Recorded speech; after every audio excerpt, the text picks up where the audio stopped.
Del Rio, Texas, Rob Wade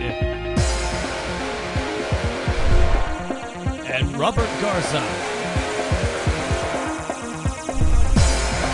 Two guys who dive.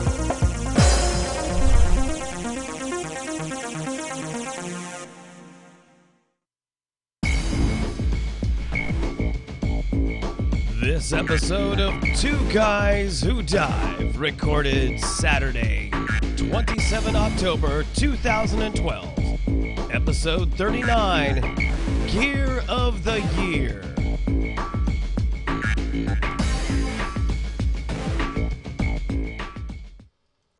Well, welcome once again to another episode of Two Guys Who Dive. I'm your host, Rob Wade, and I am not here with Robert Garza. He is out taking care of some stuff. He thought he might be able to make it in time, and I was kind of hoping to hear something one way or the other, but haven't, so looks like we're going to be going solo. Though, ScubaBob, if you're out there listening, watching, whatever, if you make it in time, by all means, jump right in. So here we are, another week. It's been pretty interesting in the work world for me. As we start moving into the holiday season, of course, we start seeing things slow down in a lot of places. But if you're a retailer, hopefully, you're seeing things actually kick up a notch or two.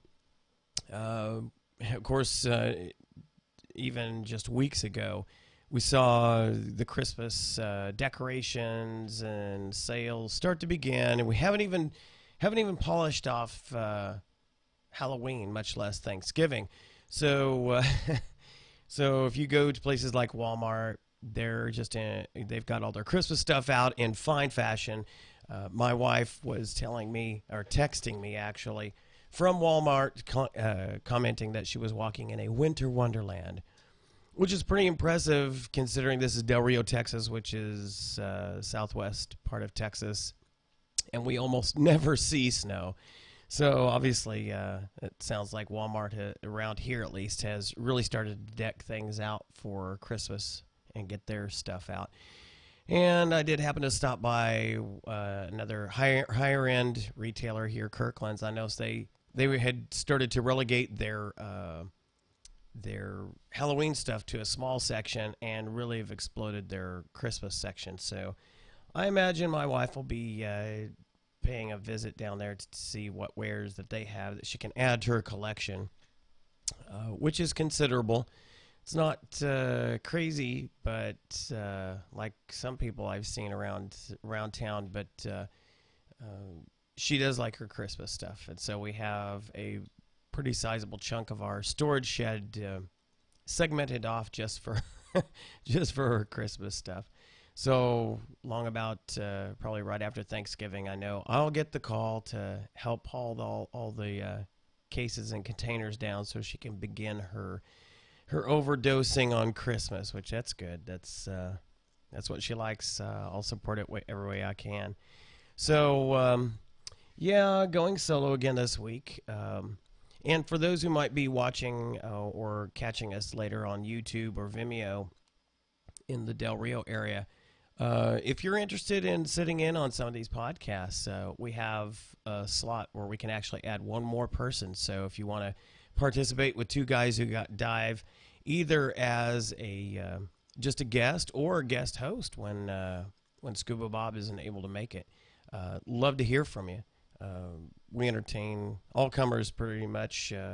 So if you're interested, just drop us a line, visit us at our website or Facebook page, even better. And also, if you're watching live, by all means, jump into the chat room of Ustream.tv.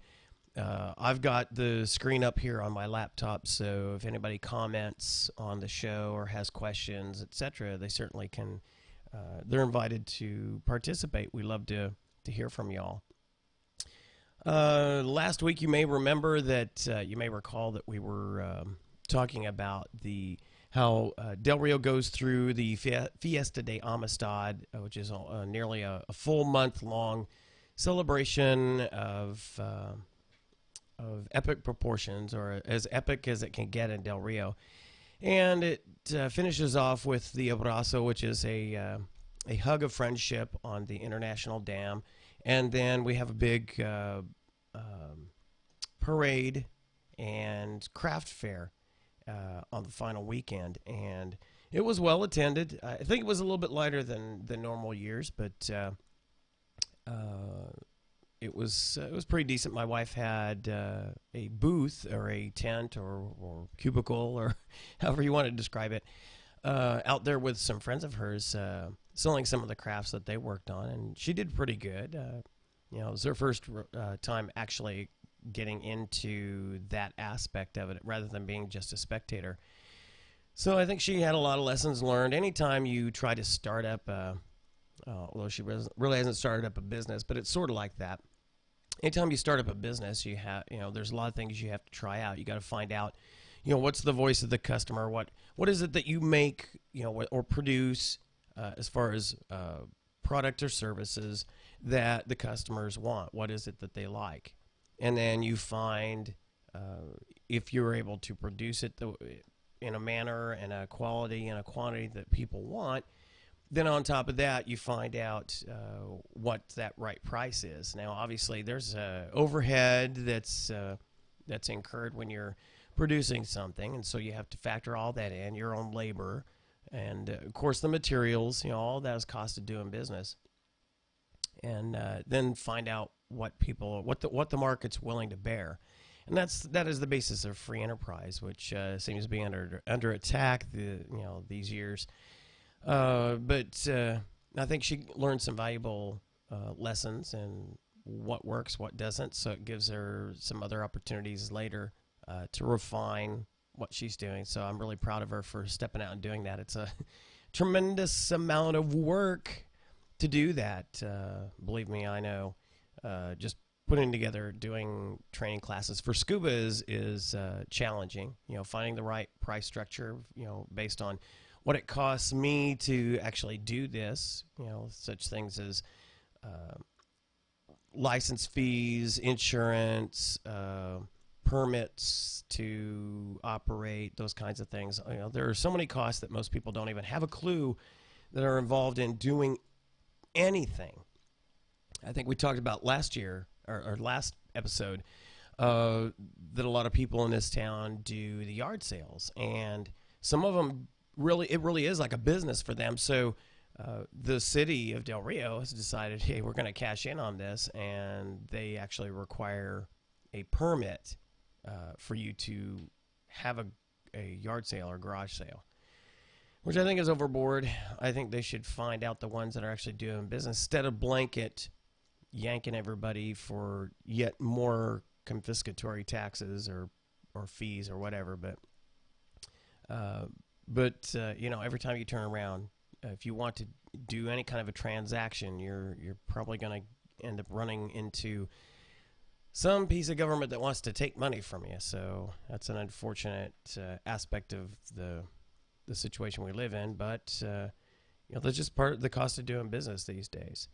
So the title of the episode this week is Gear of the Year, and I'm a regular subscriber to Scuba Diving Magazine and Sport Diver, and so we'll be talking about a little bit later what they have listed, and it's by no means exhaustive, but what they've listed, what Scuba Diving Magazine has listed as their Gear of the Year, and I'll have a few comments about those.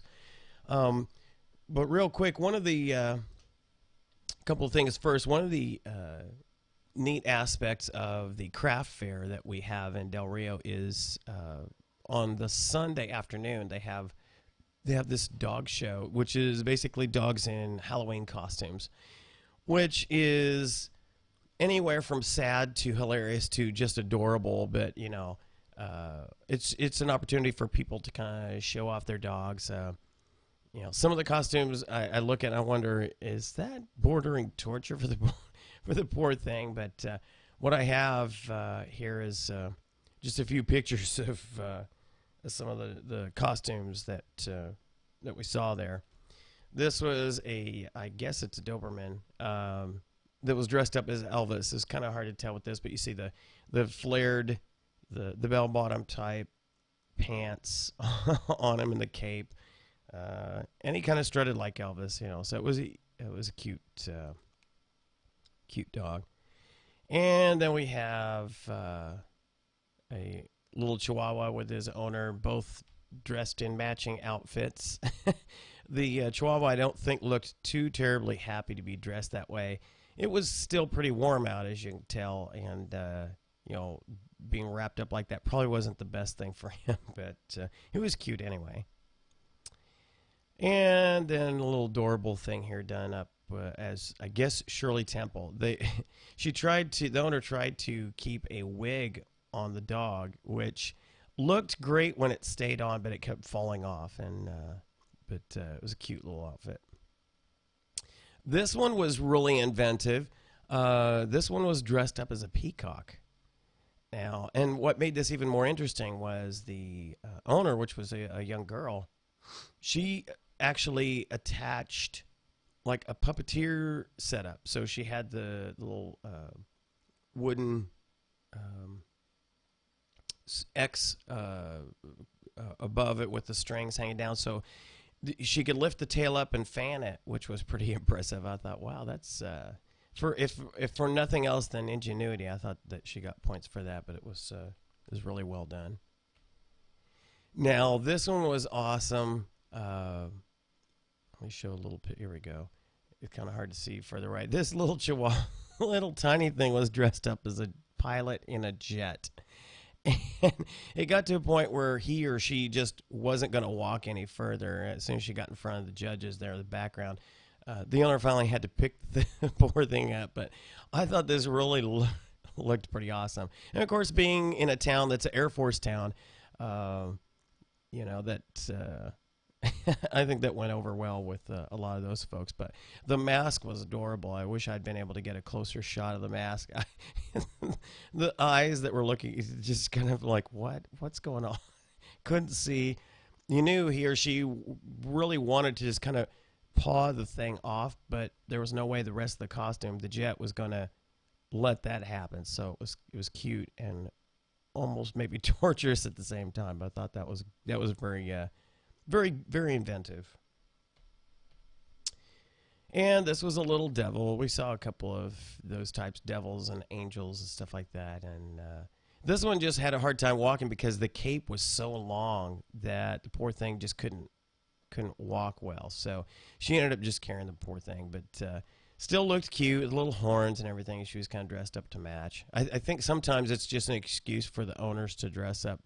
They probably put as much into their costume as they do the dogs. And, of course, we had a little skeleton, was kind of cute. And I think the fact that the dog's coloring helped that kind of look cute. And, of course, you see the owner dressed up about the same fashion. And again, there were a lot of Chihuahuas that showed up in this. It was just another cute. I think this one was supposed to be a witch. And just adorable with a little headpiece and everything. This one, I believe, is the one that won. I thought this was fantastic. These dogs were dressed up as Bonnie and Clyde, but I don't know what the third dog was supposed to be because there were three dogs actually in the car. But just building the car and then putting them in it, I just, if that had been our dogs, which you've seen them on the podcast before, if that had been our dogs, they would have probably been jumping out of the thing. But these little babies just hung right in there, and I got a chance to go up to the owner and take a look at the dogs a little bit later, and they were just the sweetest little things. But this was awesome. And it turns out our groomer, who takes care of our wire-haired dachshund, she and I guess her son brought two of theirs, and I thought these were just adorable. But you can tell the outfits, the dresses were so big. There is no way that these dogs were going to walk anywhere. So they had to carry him, but it was so cute. And then we had this little monster, was just amazing what these poor dogs go through to make it to a contest so their owners can win something. It's just hilarious. And of course we have the fire engine with the the poodle. Now, I think it would have been more appropriate if this had been like a Dalmatian, because everybody associates Dalmatians with fire trucks. But it was still cute. And again, an instance of where a dog just kind of says, okay, yeah, I'll hang with this, and doesn't jump out because the thing's moving. Oh, this is funny. I don't know if you can hear it, but I can hear it in the headsets. And my dogs are probably going to join the group, and there they go. Here we are talking about dog show, and something has sparked the dogs in our neighborhoods to start the howling. And so they're all singing out there. It is hilarious. What's the chance of the timing? And then we have a little bulldog as a bumblebee. I don't get the connection, but I guess just because it's kind of round. And then we have the prisoner, which is a German Shepherd mix, I think, and I forget what type of dog this was, but I think it was a Chiweenie. I think they said this was a Chiweenie, which means it's a Dachshund Chihuahua mix, dressed up as the cop or the warden or whatever. It was cute. I thought, well, this. I guess if you got the gun, you can drag anybody around. If they're bigger than you, it doesn't matter. So that was kind of cute. And we're back to the beginning again. So that was just some of the shots of the dog show that we had here. It's great that people have an opportunity to just come out and have fun, do things like this. You probably know from previous podcasts, I'm a member of a local contemporary Christian band called Living Water Sound, headed by Rich Morneau. And unfortunately, we weren't able to square the time with all the rest of the members of the band, but Rich and I got to do about a little over an hour's worth of music there at the craft fair, just before the dog show, as a matter of fact. So we had a good time with that. It was a little bit breezy, so it was kind of hard to keep all the gear from wanting to blow away, and papers, et cetera. But it was a nice opportunity to get out there. I like playing out there. It's a nice area, and it gives you an opportunity to kind of touch people's lives in a way that they might not have another opportunity to. So we had a good time with that. So, Rich, appreciate you. Let me be a part of the event and the group. It's been very fulfilling. Now, one last little thing before we get to the meat of the podcast this week. Of course, we are coming up on Halloween. As a Christian, I don't get into the whole Halloween thing. I used to, just like anybody else. I grew up, parents, really, really liking that stuff, and we got into it. Of course, getting the candy and all that really good stuff, that's fine. But our church tries to kind of take that back take it away from the whole following, devils and ghosts and skeletons and vampires and all that stuff. And so we actually call it, and I think a number of churches do this, call it Hallelujah Night. And so if you are in the area and you'd like your kids to be able to do the whole trick-or-treating thing, but have fun in a safe environment with people who are Christian-minded,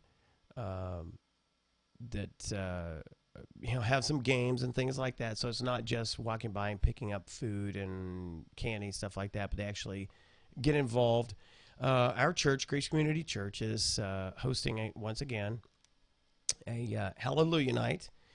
So if you go out to 709 Kingsway on Halloween night, on the 31st, starting, I believe, at 6 o'clock, go around the back area and the side area. We have a number of different booths, and you can get tickets. They're free. You get candy and food. We have sodas and hot dogs and games and costume contests. And you can be dressed as anything. We understand that people from all walks of life are going to come through there. So we don't say, oh, well, you're wearing a devil costume or whatever, I can't come here. No.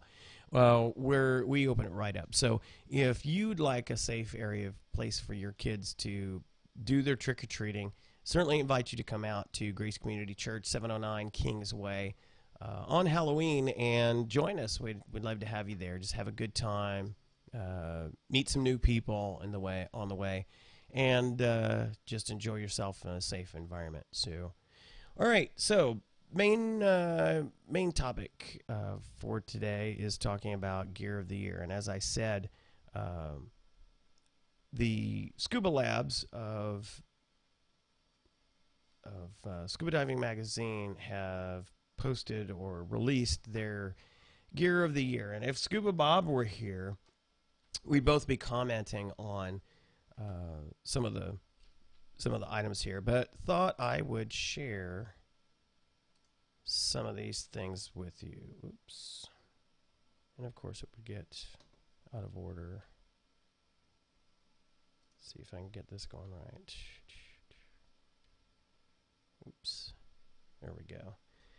All right, so what we've got here, the first section that they talked about was travel bags. Now, if you do a fair amount of serious dive travel, you have a couple of ways that you can go about this. You can go totally light, where you bring absolutely nothing and you just go there, you pay your money for the dive excursions, and you rent all of their gear.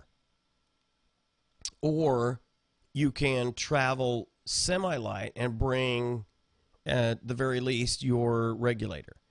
But if you're like my wife and I, we know that we take care of our gear, and of course you can assume that most of your dive operations do take care of theirs, but quite frankly, we've spent some serious money on our gear, and we would like to travel with it. We want to know that we know exactly how our gear is operating. Well, they all have the same basic features. There's enough nuances in the way that weight pouches are removed, etc., how the power inflator is configured, that we would rather feel comfortable knowing that getting in the water, we know our gear. We know exactly how it's laid out, how it's configured. There's no surprises. So we do travel with our gear. And so what Scuba Labs, part of Scuba Diving Magazine, has done is they've put together what they feel are the best travel bags for divers, and these are pretty impressive. They're not too dissimilar from the types of bags that we have, although they look like they're thicker, where ours are longer. So you've got, from left to right, you've got the stall sack Curacao clipper. I love Curacao, so it's kind of interesting they named it that. It's this year's Tester's Choice winner, and it had kudos for high-density polyplastic unibody frame, which I love. Weighs just a tad over 7 pounds. I think ours probably don't weigh much more than that, even though they're a little bit longer. The second one is on the top. There is the Tusa, which is a good brand. Tusa RB8 large travel roller. The stall sack is $279, so it's kind of expensive, but it's protecting your gear. So you want to make sure you are investing well in something that's going to be beat up through through the TSA and bounced around to get to the aircraft and off the aircraft. So the Tusa large travel roller is $189. Got a lot of thumbs up for straightforward design, generous single compartment cargo capacity, stable ride when on the go, extra wide rollers so it doesn't flip over. I love the roller system on our bags, and ours were the type where I probably should maybe next week bring that out and just show you live what it looks like. Have no problem fitting all our gear in there, but we actually got ours embroidered with our names on the top, which was kind of neat. Just it makes it very obvious they're yours when you're trying to pick them up at the airport. And then the last one there is the Armor Light, or the Armor Light Armor. Interesting. By Armor Bags, $139. I'll be honest with you, that one's more of a duffel bag type, and I tell you, I would have to see the material close up, but the sheen on the outside of that bag would lead me to feel like it could be more easily torn than the other two. In fact, if I were to pick between those three, the one that looks the most substantial in ability to carry my gear with the minimum of fuss and damage to the bag even itself, I'd have to go with the Tusa of those three. Of the three, that's the name brand. That's the brand I recognize, and I just from the looks of it, I like the features of it better than the other two. So that's my opinion on those three. So moving on to safety gear.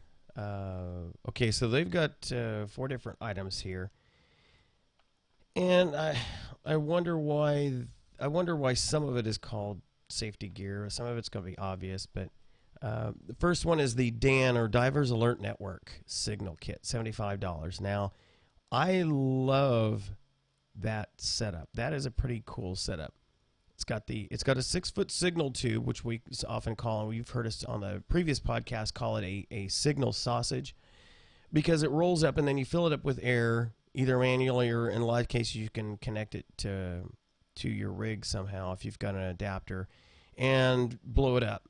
And so it creates a very, very high visible item that can reach above the waves if you're out in open water.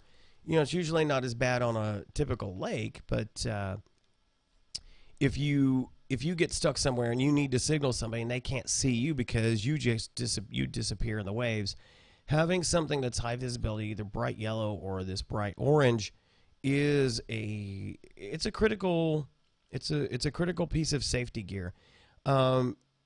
This is only 6 feet tall.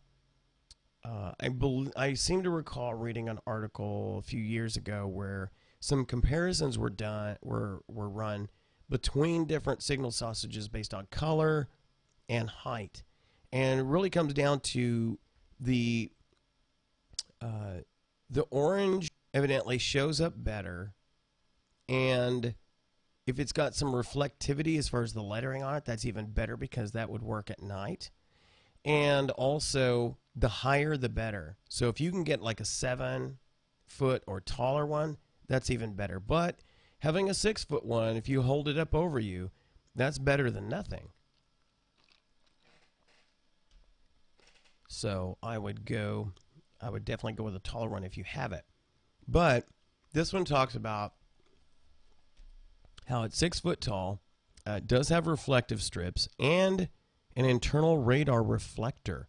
So if a boat actually has, or a plane has radar, it will actually reflect the radar so they can get a signal off of it, even if they wouldn't get it off of you. I think that's brilliant. Can also be hooked to your BC, leaving your hands free to use a signal mirror, which I highly recommend. I carry all the time. My wife and I both have little, and it doesn't have to be anything fancy. We just went down to Walmart and grabbed a couple of just regular compacts that have mirrors on them. So all you have to do is whip those open, and you have something to reflect typically sunlight, but you could reflect a searchlight to also improve your chances. The more things that you have to attract attention, the better. So if they see this thing bouncing up and down in the water and they see reflection of the sunlight from a mirror, that increases your chances of being rescued much more. Then there's also the windstorm whistle and safety light. So and the safety light is important because it can also light up the signal sausage. So and all of this comes packed into a mesh pocket that clips to a D-ring, which all your BCs typically have D-rings attached. So that is, I think for $75, that combination of equipment is absolutely worthwhile. So if you got none of the other safety gear here, as a matter of fact, if you got no other safety gear, I would get something like this. Divers Alert Network is an awesome organization.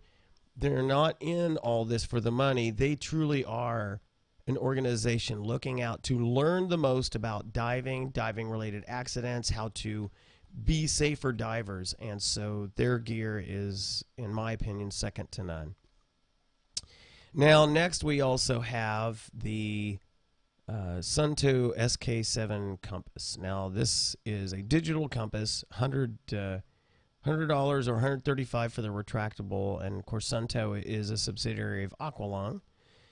And this basically is just an electronic compass that if you are not comfortable with using an analog compass and you have an extra $100 or $135 laying around, and you don't have a compass that's built into your dive computer, which some of your higher end ones actually do already, this would make a good replacement or even a backup for it. Then also we have in the lower left, we have a, oh, wait a minute, that is the one on the lower left. Here's the thing about compasses.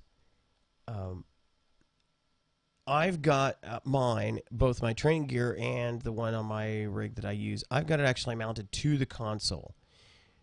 I have no problems with that, but I have run into people who have a problem with following the compass that way. And there's a method that you can, there's a method for using wrist type compasses that actually help make it more accurate. And that's simply by using the right angle approach, and by like where my watch is. If you had your compass mounted there or right behind it, it'd be easier for you to maintain the proper alignment for following a compass. So I do recommend. It's interesting. It starts right back at the beginning again. Here we go. So having a backup that's on your wrist is a good idea, or certainly you could have one on a clip. And speaking of clips, you have a clip-on dive computer by Oceanic. I have to say, I love Oceanic gear. That's what I use. That's what my wife uses. That's what I have for the students to use. Inexpensive dive computers, but with a lot of great high-end features. Audible alarms, in some cases configurable dive algorithms, etc. So I love Oceanic gear. And the fact that they've come up with basically one of their versions that can clip to your BC is for $219, and I that's an amazing price, actually. You can have yourself a backup, because nobody wants to be in the middle of a dive and then have something happen where the battery fails, or something bumps it and you flood the compartment, or in the dive computer, and you have to abort the dive. If you have a backup computer already running, then you can conceivably continue the dive. So worthwhile investment. Last item there is by Nuvair, I guess, O2 Quick Stick Nitrox Analyzer. For those who are Nitrox certified divers, which is also known as enriched air divers, you know that you have to measure what percentage of the oxygen is on your tank, because you could be running a 32% oxygen mix, 36%, 40%, a number or variations in between. And because the typical diver diving just regular compressed air is running, which is just, it's 79% nitrogen, 21% oxygen, and the rest is all trace gases. So to get the enriched air, which gives you more bottom time because you're not building up nitrogen so much, they have to pre-fill with oxygen and then fill the rest with regular air. So, but your dive tables are different, because you can also get oxygen toxicity, which means you get too much oxygen as far as a partial pressure into your system on that, which actually can burn your nervous system out, which is not good. So it's actually more deadly than nitrogen buildup. So you can't typically use you can't use your standard recreational dive planner tables. But if you have a dive computer that is nitrox capable, which these days fewer of them are not nitrox capable. So if you're diving enriched air, what you will need to do then is read what the percentage of oxygen is for your tank, and it will vary a little bit based on who's filling it, because there's always very slight variations. I mean, you can tell them I want a 32% mix, but you need to measure to make sure it's not 32.5 or 33 or 31. You want to get as good a reading as you can, because what you're going to do then is take your dive computer and you're going to, if it's nitrox capable, you're actually going to go in to tell it what percent of oxygen that you're using. By default, those types just are air. So they know it's 21% oxygen, 79% nitrogen, trace gases. But if you're diving nitrox, you have to tell the computer, so it will change its calculation of your allowed bottom time and depth and decompression times, etc. If you happen to violate the no decompression limits, will be adjusted automatically. And so this device is actually, I know I'm going to have to go right back through it again. There we go. So this device on the lower right there is one of many types of devices that you can use to analyze it. You just literally just connect it to your, take the readings directly from the valve, or place the sensor at the second stage mouthpiece orifice. I love it. So in other words, the part you put in your mouth, and it will sample the gas, which is pretty cool. That's a very convenient way to do it. Now, for that convenience, it's going to cost you $250. So that ain't cheap, but you don't want to make a mistake when it comes to enriched air, because it could end up being fatal. All right, next up, got regulators. Now, I'm both surprised and not surprised to see that two of the items in the gear of the year from Scuba Diving Magazine are both Aqualung Legends. Those of you who are frequent viewers of the podcast, you probably recall that both ScubaBob and I do use a version of the Legend. It's a couple of years older than this, but so from left to right, what we have is the Aris Ion LTA T600. $474. Now, again, all these prices are manufacturer's retail or suggested retail. If you go to one of the two favorite sites that we use, leisurepro.com or Diver Supply, you'll often find these at a pretty good chunk cheaper than what the MSRP is. So do your shopping. This is just a good way to get some information before you buy. So, and Aris is a good company. It's a name brand. This one captured the Aris Ion captured the tester's choice for this price category. Breathe dry and easy in all positions, and by all positions, they mean any profile that you are diving. I have shown on a number of videos and talk about I love to dive inverted. I don't have vertigo issues. I don't have equalization issues. And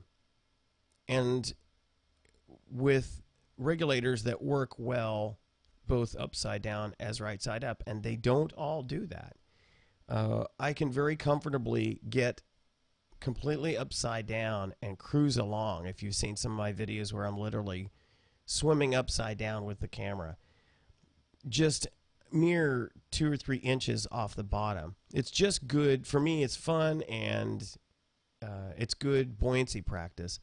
But I have tried to do that with regulators that don't breathe well upside down. and you get a little bit of water in the mix, which you definitely don't want to have, because then you have to use a lot of airway control to not suck down the lake or the ocean, whatever you're doing.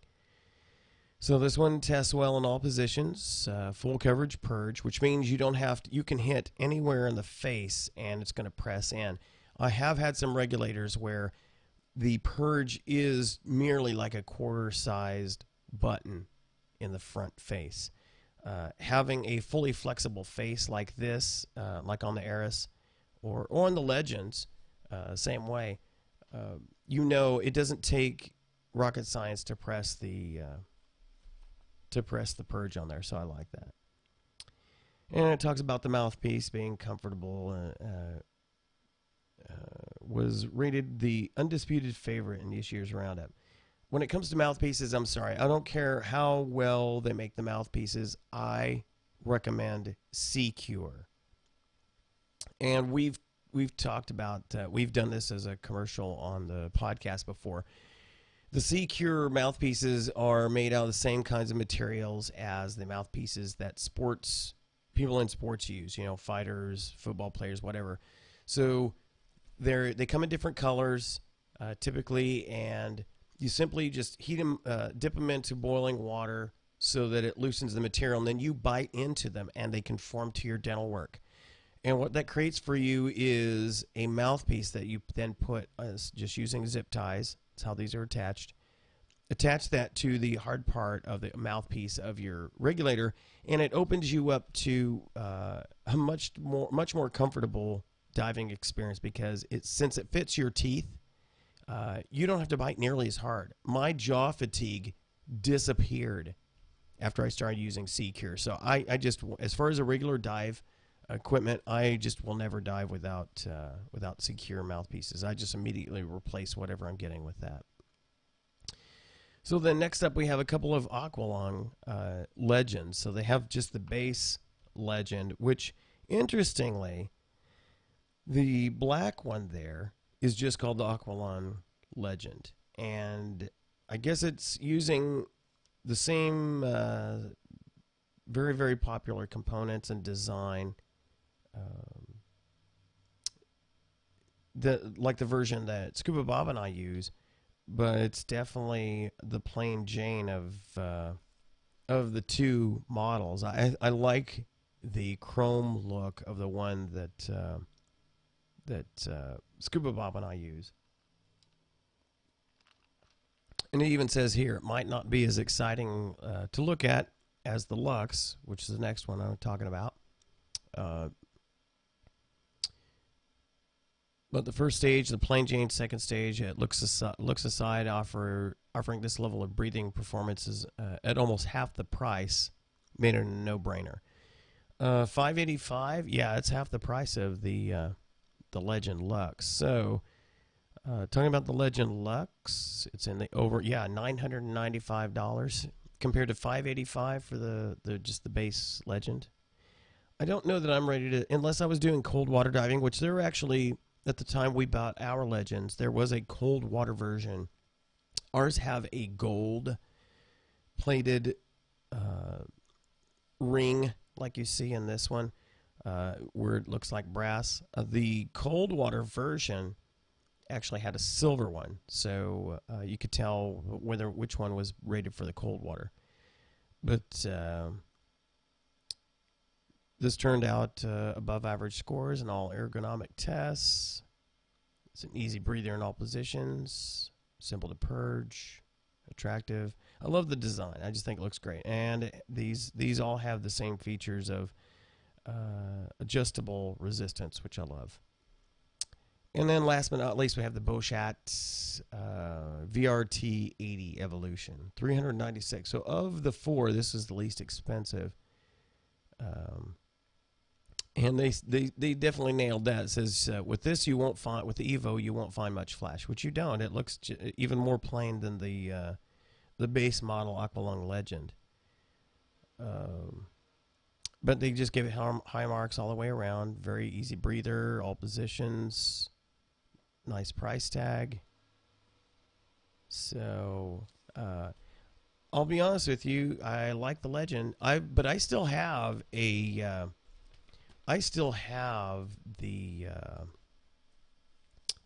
Genesis GS2000 regulator, and it works great. I've never had any issues with it, and Genesis still sells the thing.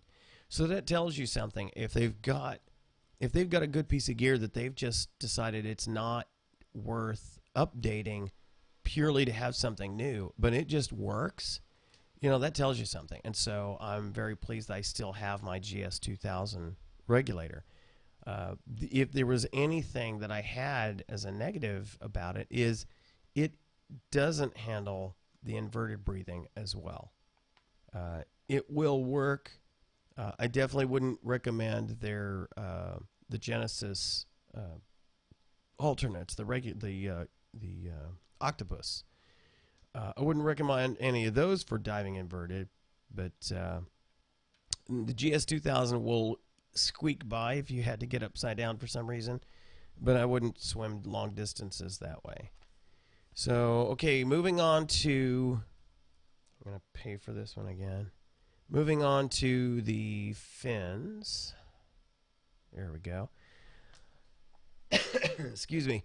We've got the Tusa Expert Evolution, which is a slight twist on the split fin. I have a Tusa split fin, looks different than this, and this is a full foot. I'm not a fan of the full foot fins. I like the strap type because I could use a number of different types of boots or go bootless with those, and quite frankly, it's just easier to get a snug fit. And if there's any changes in your foot or boots, you're kind of stuck when you get the full foot type fins. So those are $56.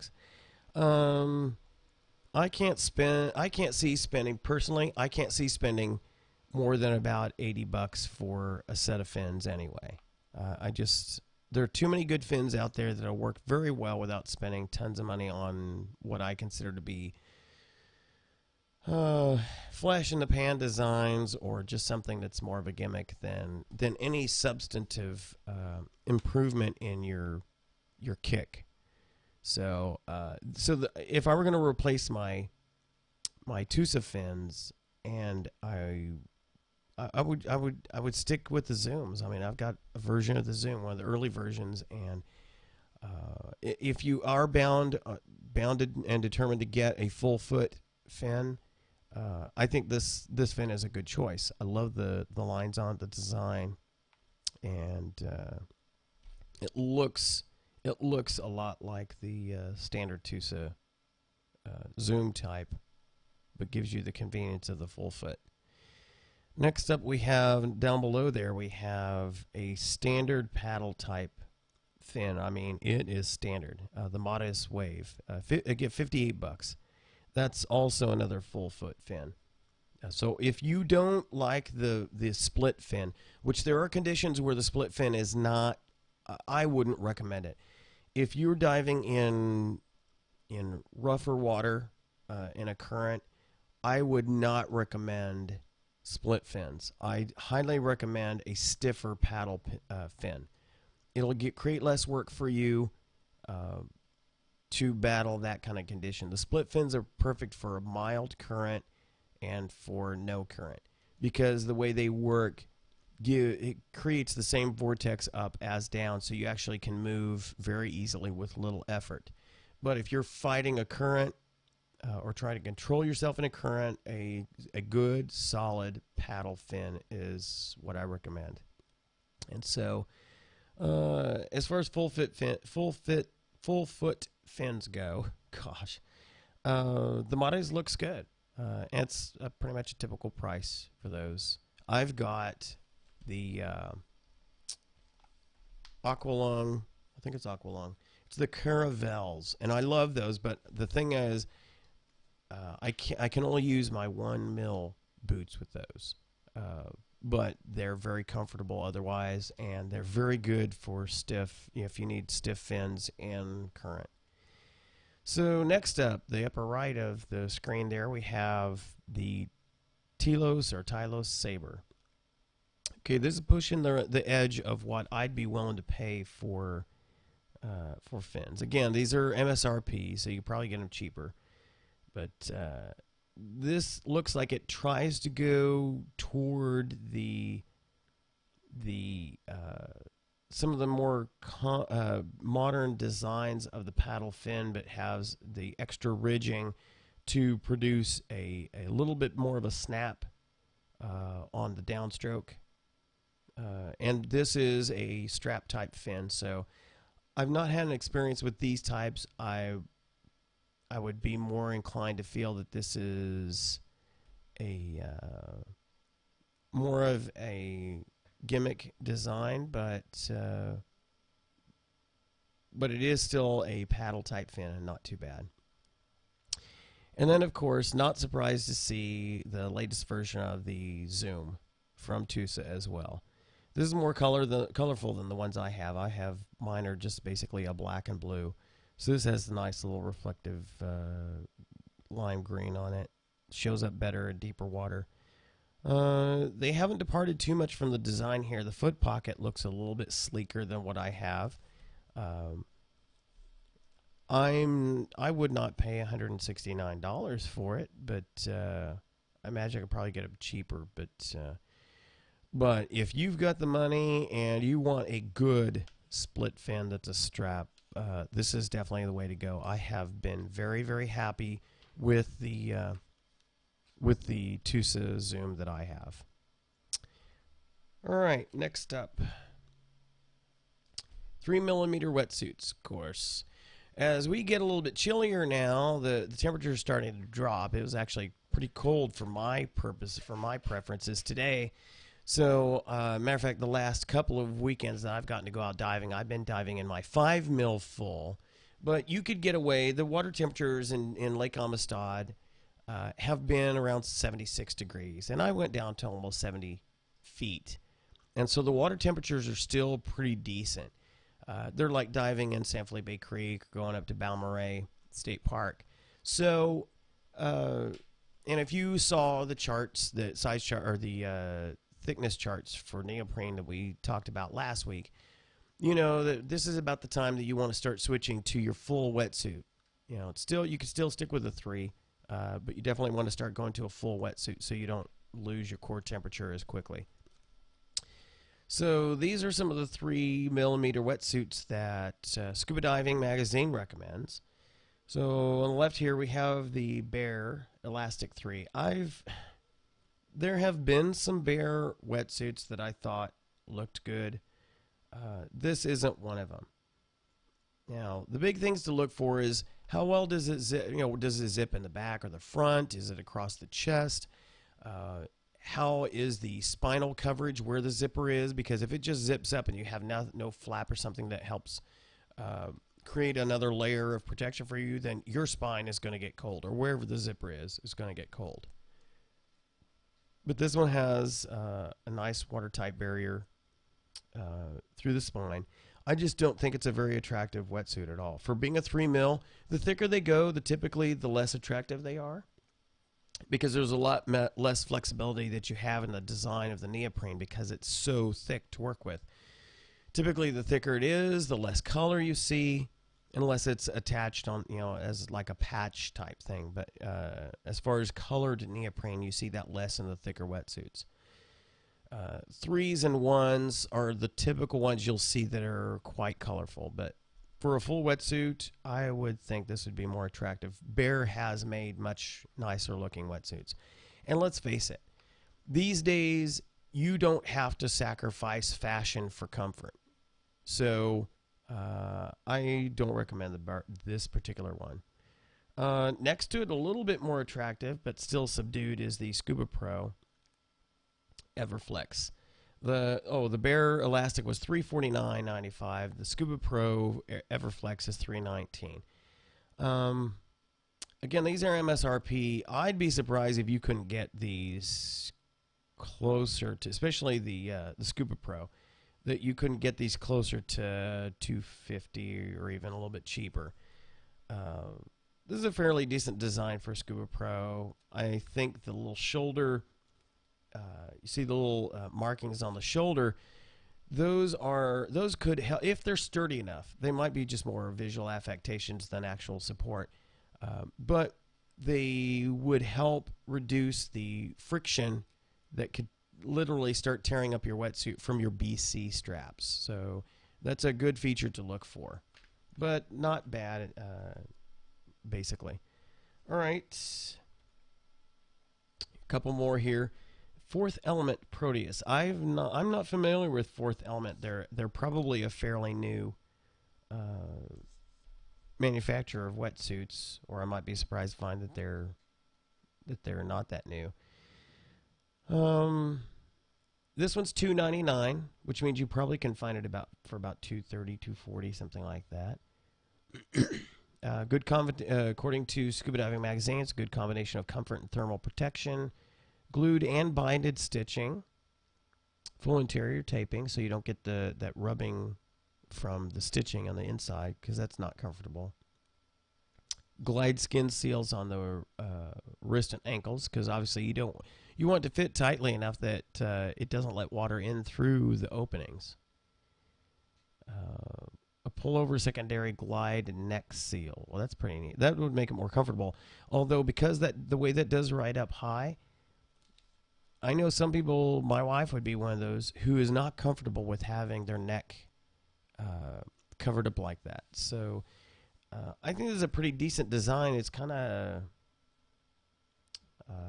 I kind of like the chest and the shoulder, but I can't tell if that is just imagery or if that actually is extra, if that's like a polyurethane fronting on that, but it's pretty cool. Cressy. For $2.30, least expensive of the four here.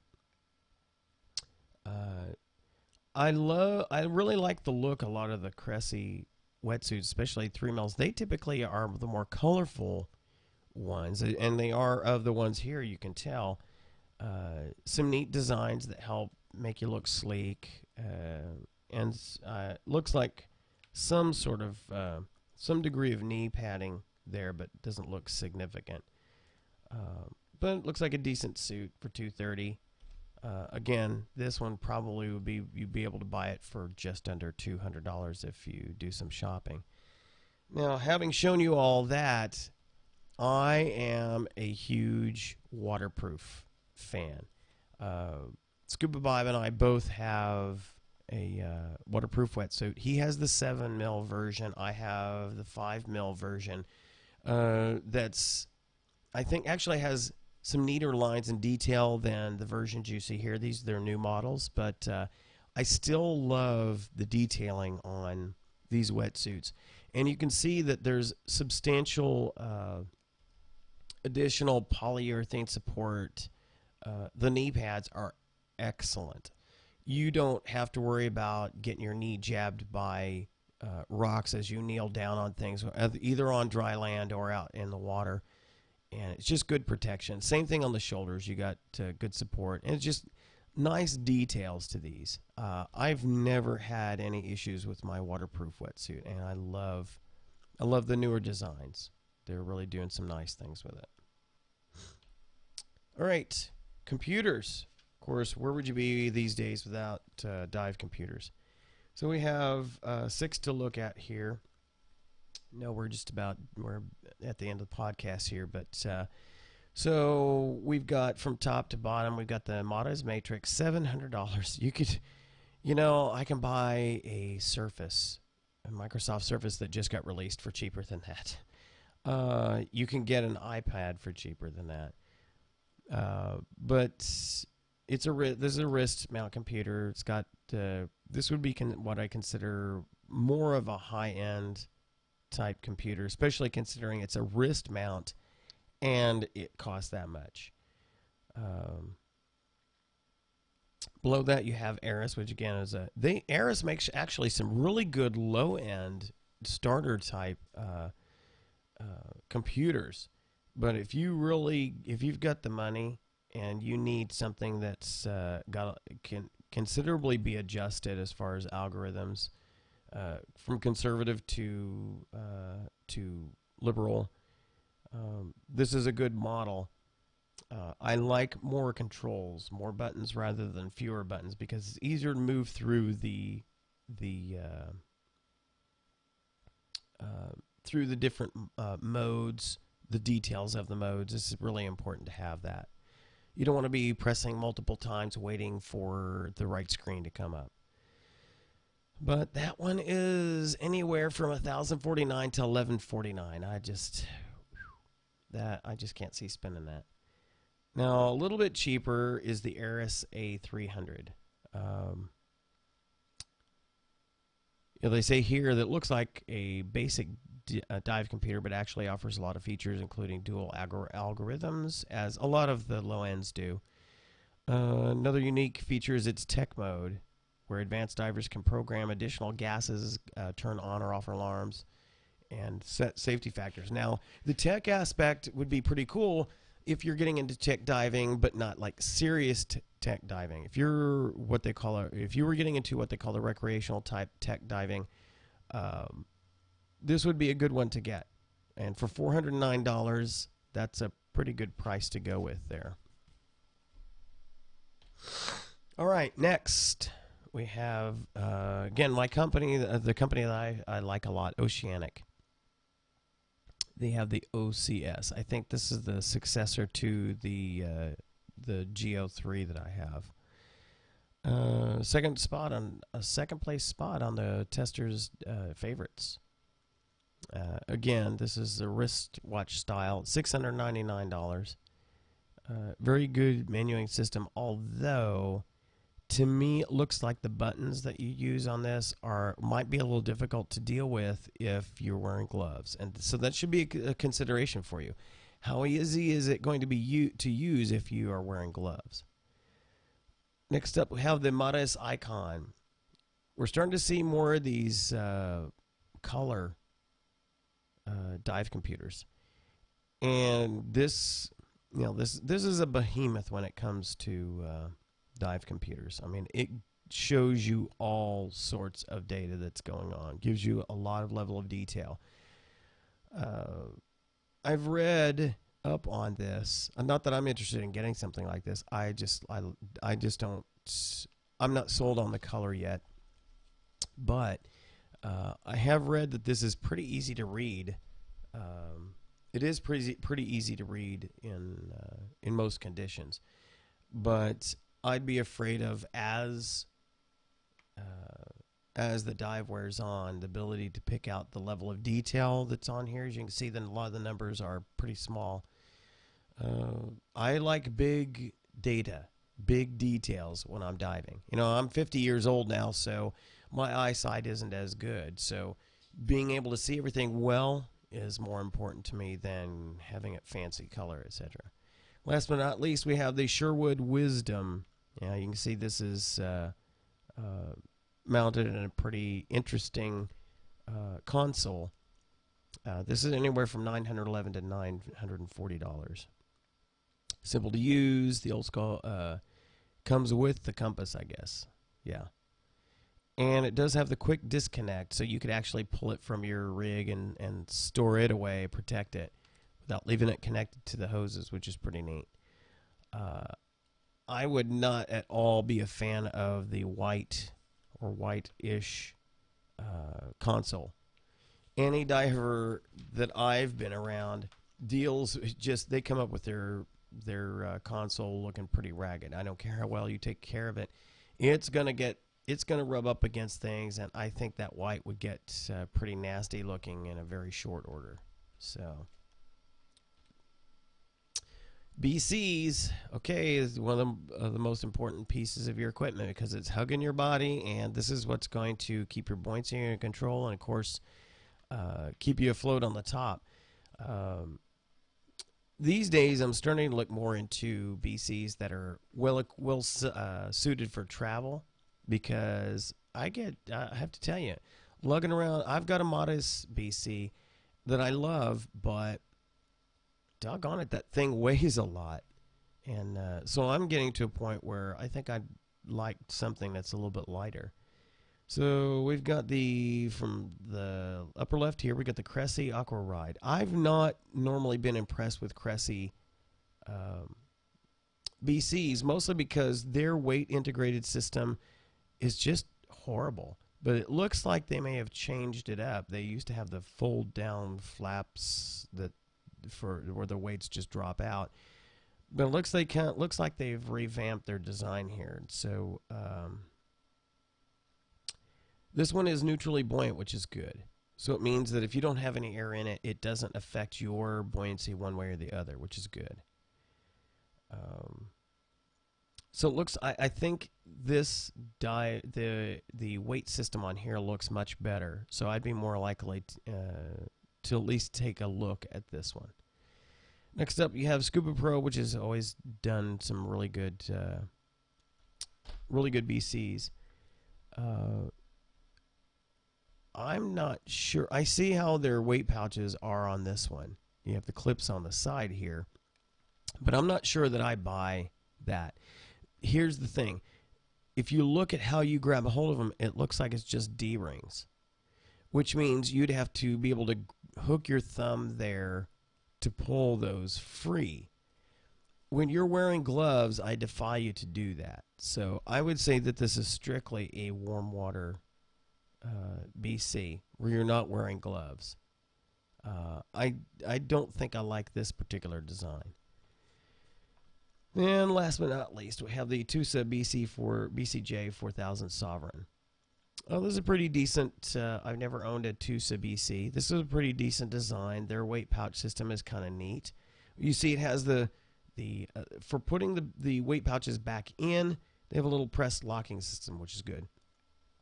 And then to release it, you just grab the gray handles. Now, the downside of this particular design to me is I think probably that buckle system may not turn out in real world use to be as durable. Looks like too many small parts that could be susceptible to breaking. And the way that the gray handle there is, I think most people would probably have a little bit more difficult time finding and grabbing hold of that. I really prefer the BCs where the handles are pushed out to the frontmost part of the BC and of the weight pouches. So that's where your hands naturally want to go. If you can grab the edge of the cummerbund area of the BC or the jacket area of the BC, and then you can feel the handles from there and then pull out, that is the optimal position. But if you have to grab there and then move your hands back off to the sides, which you would have to with the Tusa here, to find the handles, when you're in a dire situation, you need to drop your weights. You need to drop them quickly. I mean, it's that simple. You don't have time to mess with it. You want to yank those puppies as quickly as possible. So I don't know that I'd necessarily recommend this particular BC either. So I think of those three, the Cressy is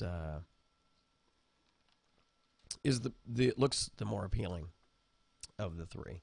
So that's what Scuba Diving Magazine had issued for the 2012 Gear of the Year. Be interesting to see what some of the other magazines that come out with. But that covers the main section that the main topic we're gonna have for tonight. And as you can tell, ScubaBob never showed up, so he evidently was not able to get back in time, and that's okay. Real quick, some tech news. Windows 8 got released on the 26th, and also with it, the Microsoft Surface and some of the other Surface RT, rather, and also some of the other OEMs have released their tablets. So I was reading today that the various Microsoft stores are still packed with people. Now, obviously, they're not seeing the long lines of all the iSheep that went out there to buy an iPad.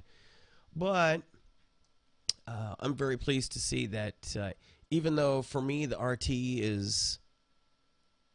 Surface RT is not optimal. It's the right design. It's just not got the features that would attract me to it. As far as a tablet, it's not a full-blown PC type. It's basically a hybrid of a tablet to having the features of a PC. But even with a number of the misgivings that a number of the tech blogs have talked about the regarding the Surface RT, I'm pleased to see that it's grabbing enough attention that people are still packed into places and buying it.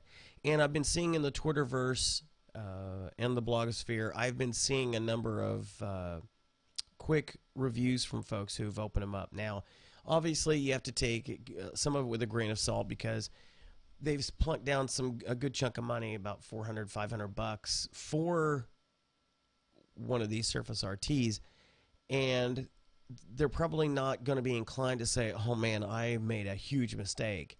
So there will be a little bit of a honeymoon period with those, but it's still nice to see them. A lot of those folks are coming back and saying, you know what, I read from the blogosphere that it takes a really long time to get used to the touch cover, which is the cover that allows you to actually type, which is great. And most of them are saying, nah, I was cool with it within minutes, you know. And I expect it would be a little bit different feel if you are a touch typist like me and you do prefer a tactile response. But for the price and for the fashion, I think I could get used to it pretty quick because I've gotten used to other keyboards. Just if I have a preference for typing a lot, I want something that's got more tactile response. And actually, from what I am hearing, the type cover, which is the little bit thicker cover that has the actual tactile response, I'm hearing early reports that the type cover actually doesn't perform as well as the touch cover. So all the more reason to go with the more colorful touch cover. So, and of course, Apple announced the iPad Mini, and an iPad 4. The interesting thing about the iPad Mini is, of course, people are going to buy it. iSheep are going to throw their money at Apple anyway. But once you buy that and the smart cover with that thing, you might as well just buy yourself a full-sized iPad because you can get it for that price. Most folks in the blogosphere are saying that what they're charging for the Mini is just way too much. It doesn't have as good a display. None of the features are as good as the full-blown iPad. And so I'm of the opinion that this was a reactionary response from Apple. They see the Kindle Fire, which is still selling very, very well. They're seeing the Kindle Fire and the other Kindles selling well. There was a niche that they didn't have, and so I think they were reacting. They were seeing people say, you know what, I can spend a lot less and get a Kindle Fire and get the form factor that I want. And so I think they felt that they had to address that, which apparently it doesn't look like they addressed it very well because people are kind of saying, what? Not as good a device and costs nearly as much as a regular iPad. And then to add insult to injury, and again, the iSheep are going to go wild anyway and buy it. They released an iPad 4, or what many are calling the new iPad. 6 months ago, people just went nuts buying the new iPad because they refused to call it 3.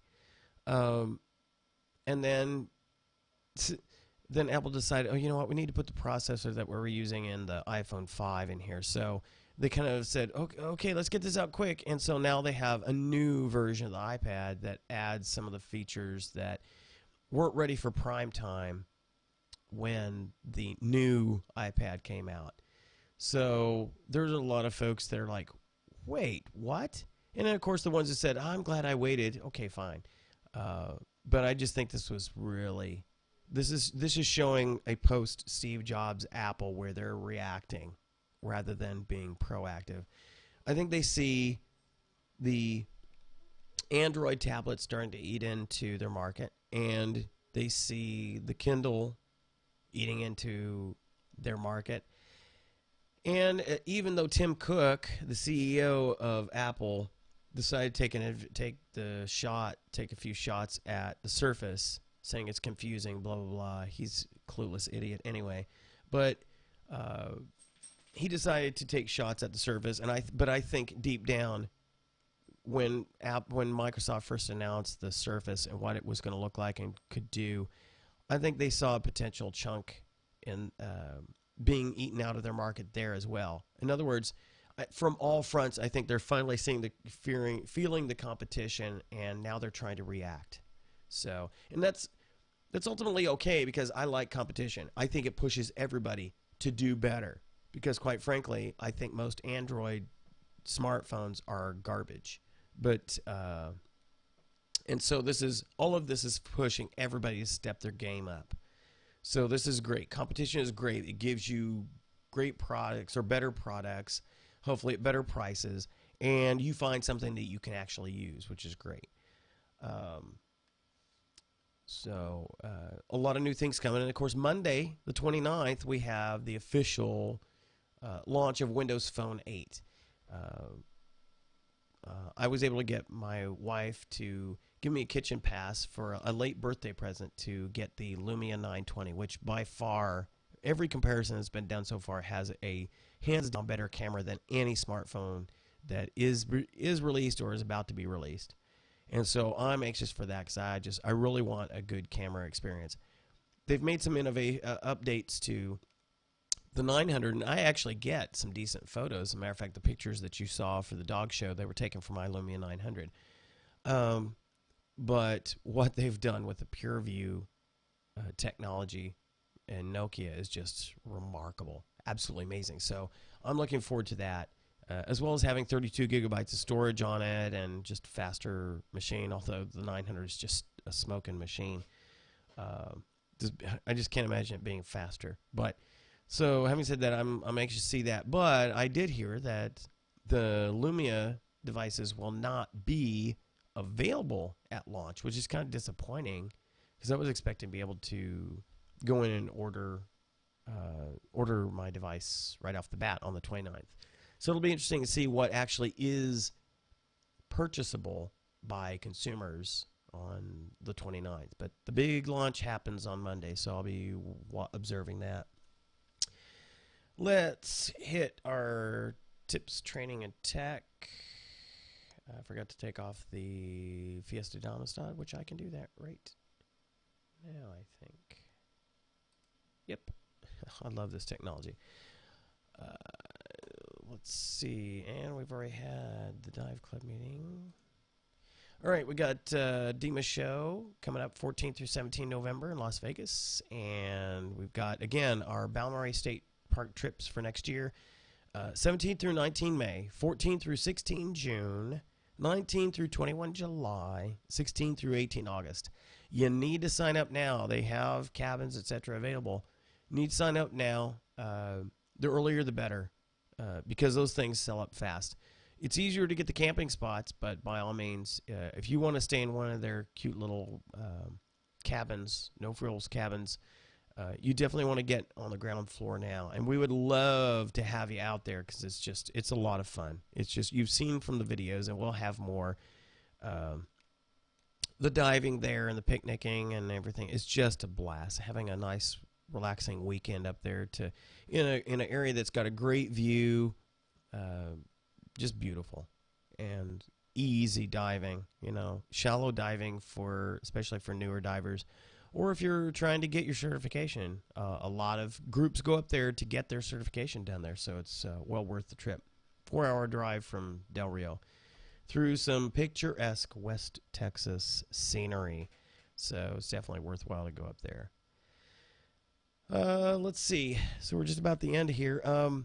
Note to our local area folks, early voting in Texas is going on. We got the big elections coming up.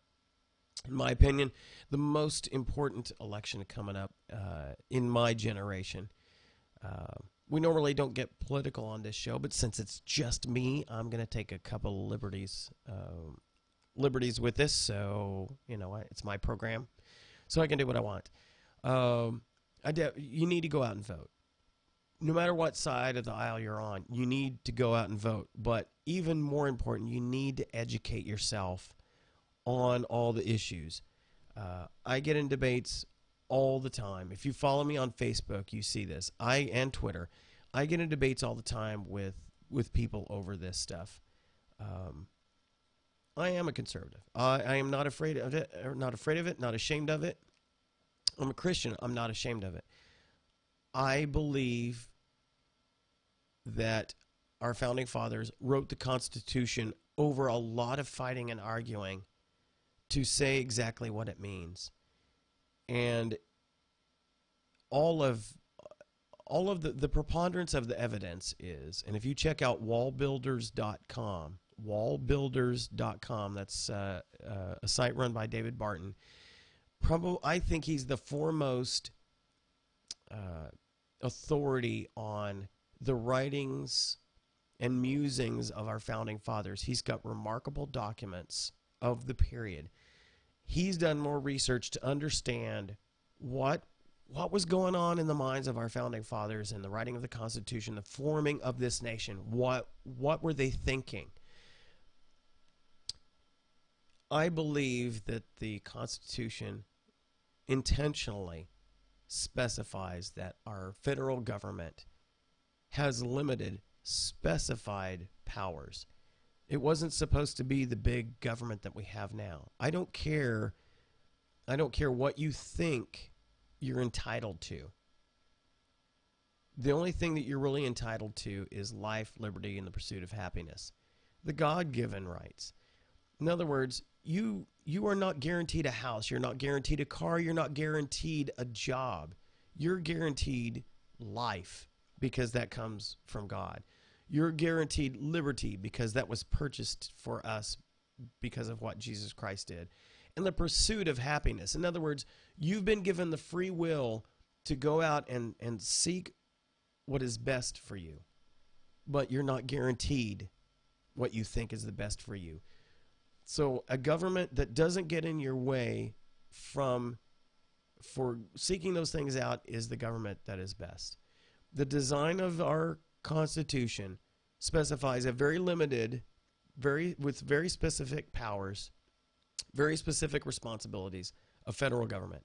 The rest of it is given to the states or the people because the leaders of each of the territories, the colonies back then, the states back then, was that they feared a big, powerful central government because that's what Great Britain was. They felt the states were actually more sovereign than the federal government. The federal government was just to keep them all playing nice and protect them all from a common enemy. And we've turned it all upside down. The states are totally subjective to the federal government, and that's just wrong. We've created a nanny state where everybody's told that they have to pay for what everybody else thinks they're entitled to. And I got news for you. You're not entitled to anything. You're not entitled to learn how to scuba dive. You're entitled to the opportunity to pursue that if you want to. But think of it this way.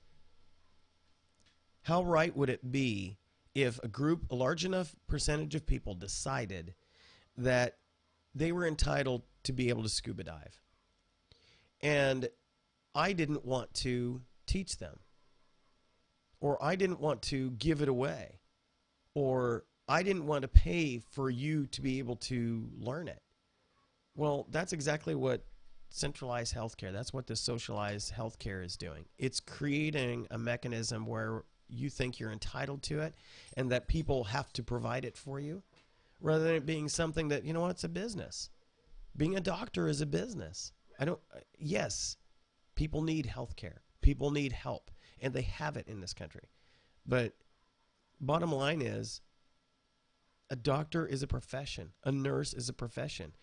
A company that builds medical equipment or produces medical supplies, they're a business ultimately. You're not entitled to be given what they worked hard to produce.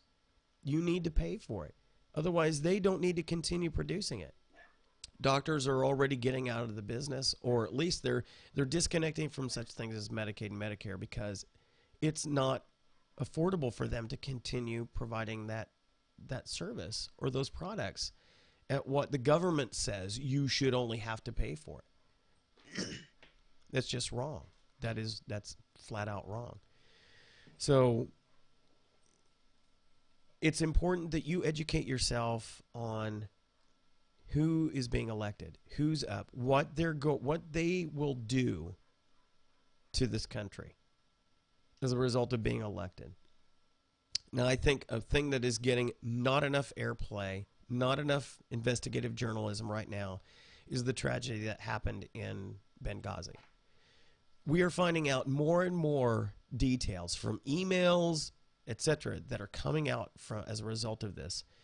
The death of our American citizens over there is a travesty, and it's looking more and more like they asked multiple times for help. Not only as things unfolded, but even leading up to, they recognized things were not going well, and yet our leadership chose to turn deaf ears to it and not provide the necessary help. And so as a result, our federal government turned its back on American citizens and let them die. Now, over the next few weeks, once people start admitting it, are forced to provide information, there will probably be people whose heads will roll for this. And there will be people who are scapegoats. But I'm sorry, this goes straight to the top.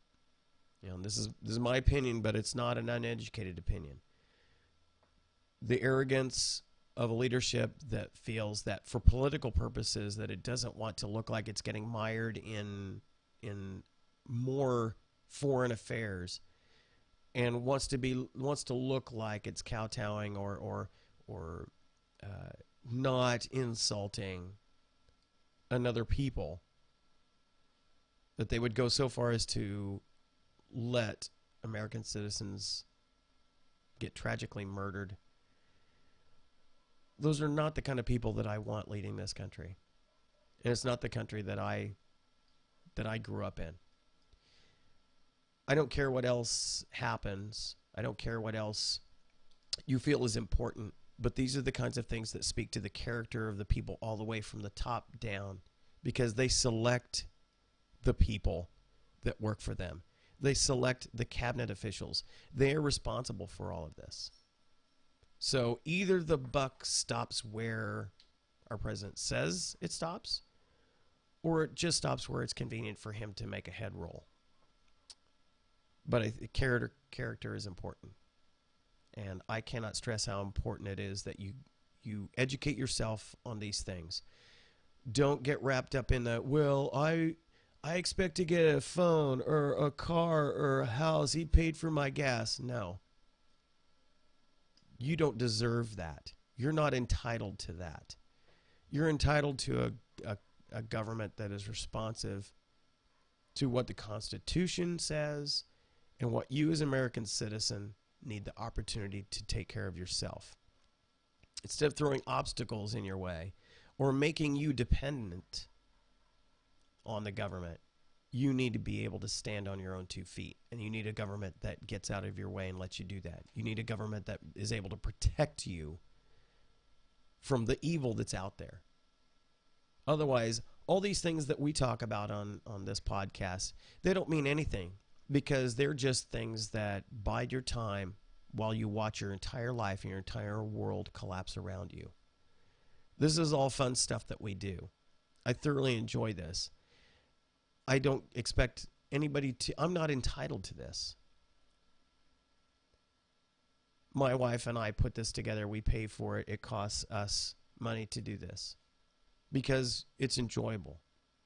Because it gives us an avenue, gives me an avenue to talk to you about things that I like. ScubaBob, an opportunity to share with you things that he likes, and we get to have fun doing this. It's enjoyable. But we're not entitled to it.